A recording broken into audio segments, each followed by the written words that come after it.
Before the applause faded and before history decided who was right, there was a quiet sentence spoken backstage in 1964 that would haunt them both for years. "Show me real lyrics."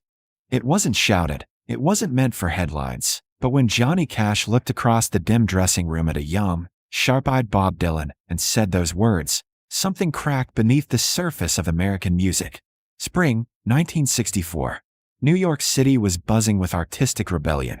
In the coffee houses of Greenwich Village, cigarette smoke curled toward low ceilings while poets, drifters, and guitar-slinging prophets argued about truth like it was currency.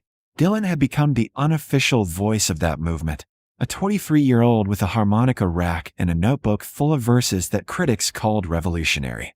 His lyrics tumbled out in dense, winding patterns, half prophecy, half puzzle, leaving audiences stunned, confused, and hungry for more. He didn't sing like a polished crooner. He sang like a warning siren, and the press loved him for it.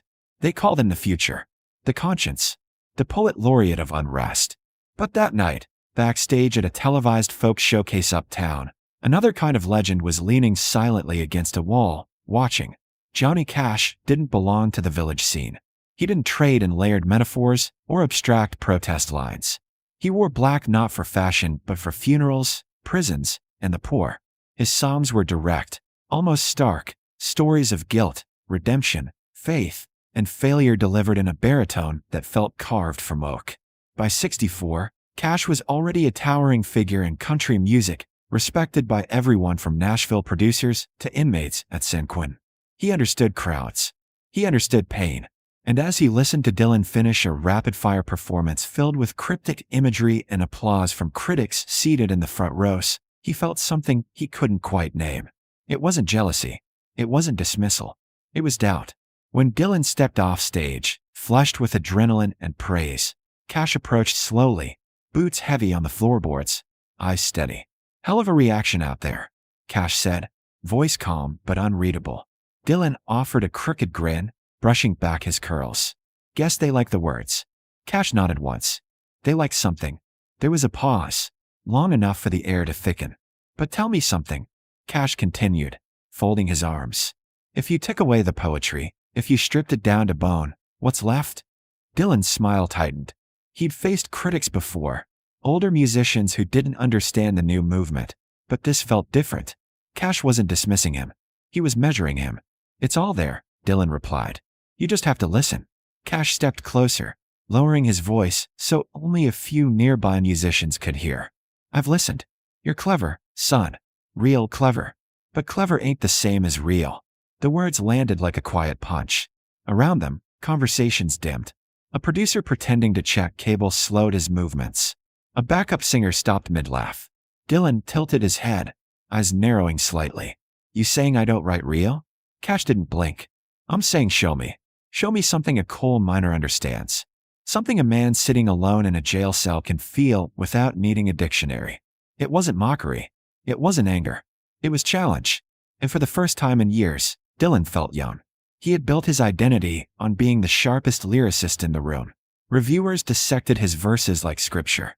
College students quoted him in protests. But Johnny Cash wasn't impressed by applause. He wanted marrow, not metaphor. Dylan's jaw set. "All right," he said quietly, setting his guitar case down. "What do you call real?" Cash didn't answer with a lecture. He picked up a worn acoustic leaning against the wall. No spotlight. No announcement. He strummed one steady chord, then another. The rhythm was simple, almost plain, but when he began to sing, the dressing room seemed to shrink around the sound. He sang about a factory worker who lost his job and couldn't look his daughter in the eye. About a mistake made in a moment of anger that couldn't be undone. No layered symbolism. No poetic riddles. Just consequence. Just regret. The lyrics didn't twist. They walked straight ahead. And when he finished, there was no immediate applause. Just stillness. Dylan stared at the floor, hands tucked into his jacket pockets. The song hadn't dazzled him technically. It hadn't needed to. It felt lived in. Scarred. Earned. Cash handed the guitar back gently. "That's real," he said. "You don't dress paint up in fancy clothes. You let it stand there naked." Dylan didn't fire back. Didn't roll his eyes. Instead, something unfamiliar flickered across his face. Uncertainty. Because deep down, Beneath the layers of literary influence and rapid-fire phrasing, he knew there was truth in what Cash was saying. Not that poetry was false, but that sometimes it could become armor. "You think I hide behind words," Dylan said finally. Cash gave a small shrug. "I think you're powerful enough not to." The sentence hung heavier than the first challenge. Powerful enough not to. In that moment, the duel wasn't about ego. It was about direction. Two philosophies colliding in a narrow backstage room. One built on stark confession, the other on layered revelation. Neither man raised his voice. Neither needed to. Dylan picked up his guitar slowly, strummed a chord without looking up, as if testing something new. Cash watched him carefully, not smiling, not smirking, just waiting. Outside, the audience roared for the next act, unaware that something seismic had just shifted behind the curtain. The young poet of Greenwich Village had been called out by the man in black. And the challenge wasn't about fame, or charts, or style. It was about truth stripped bare. And before the night was over, Bob Dylan would realize that the question Johnny Cash asked him wasn't meant to break him publicly. It was meant to break something open inside him. 3 nights later, long after the challenge had stopped echoing in Dylan's ears, the answer came. Not as a comeback, but as a confession he hadn't meant to make. The city outside was restless, neon flickering against wet pavement as New York City did what it always did best, refused to sleep. Inside a small downtown studio borrowed after hours, Bob Dylan sat alone with a guitar that suddenly felt heavier than it had a week earlier. He hadn't told anyone what he was trying to do. Not his friends, not the folk crowd, not even himself, not fully. But one sentence kept replaying in his mind, steady and unyielding, powerful enough not to. Johnny Cash hadn't accused him of being fake. That was the problem.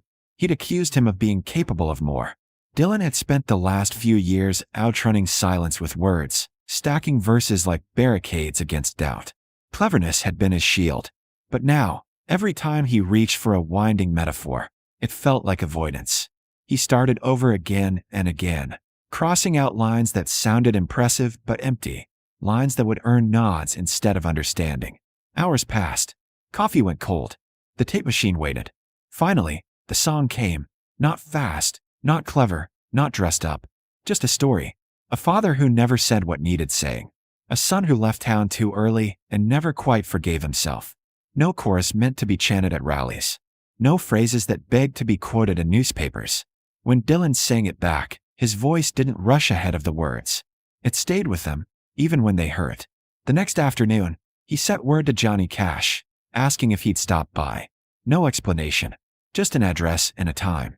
Cash arrived without entourage or expectation, dressed in black as always, his presence filling the small room without effort. He didn't ask questions. He never did when they weren't necessary. Dylan didn't offer context. He simply nodded toward a chair, picked up his guitar, and started to play. The song was shorter than Cash expected. There were no grand statements, no moral spelled out at the end. When Dylan finished, the tape reel continued to spin, the faint hum suddenly loud in the quiet. Cash didn't clap. He didn't smile right away. He looked down at his hands, then up at Dylan, eyes thoughtful. "You write that after we talked?" he asked. Dylan nodded once. "Didn't mean to," he said. "Just happened." Cash leaned back, exhaled slowly. "That," he said, choosing the word carefully, "is real." But something else was there too, a subtle shift in his posture, a recognition that cut both ways. Dylan hadn't just accepted the challenge. He'd transformed it. He hadn't abandoned poetry. He'd anchored it. The words were simple, but they carried weight because they didn't try to impress. They didn't hide. Cash realized then that the line he'd drawn backstage wasn't a finish line. It was a doorway, and Dylan had walked through it carrying fire with him. They talked afterward, quietly, about fathers, about leaving home, about the difference between saying something true and saying something that sounds true. Cash admitted that he'd sometimes mistaken simplicity for honesty, that a straight line could still avoid depth if it never risked vulnerability. Dylan listened, surprised by how much he was learning from a man who'd started the conversation as an adversary. Over the next weeks, they crossed paths on stages and in studios. The tension between them softened into something like respect. But Dylan was changed.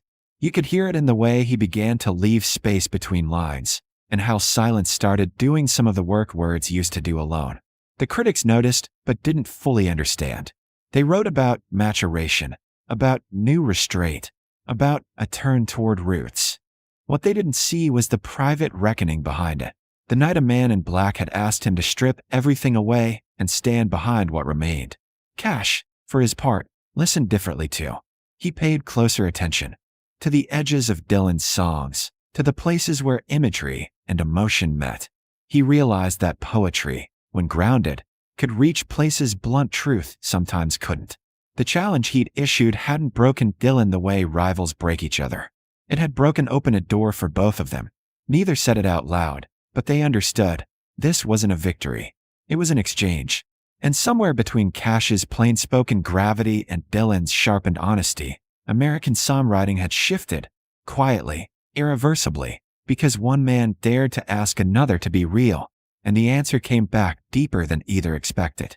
The moment didn't explode into headlines. There was no public feud, no dramatic walk-off, no magazine cover declaring a winner. But something lasting had shifted between Johnny Cash and Bob Dylan after that quiet challenge in 1964. They shared stages again. They laughed in interviews. They praised each other in ways that sounded effortless. To the outside world, it looked like mutual admiration between two giants.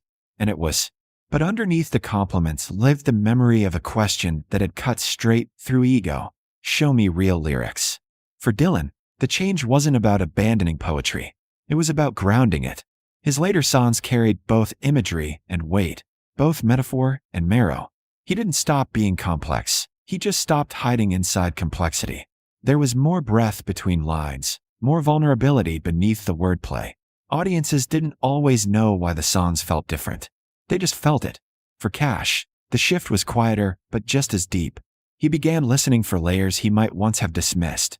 He realized that truth didn't only wear plain clothes. Sometimes it came wrapped in symbols, in strange phrasing, in lines that revealed themselves slowly.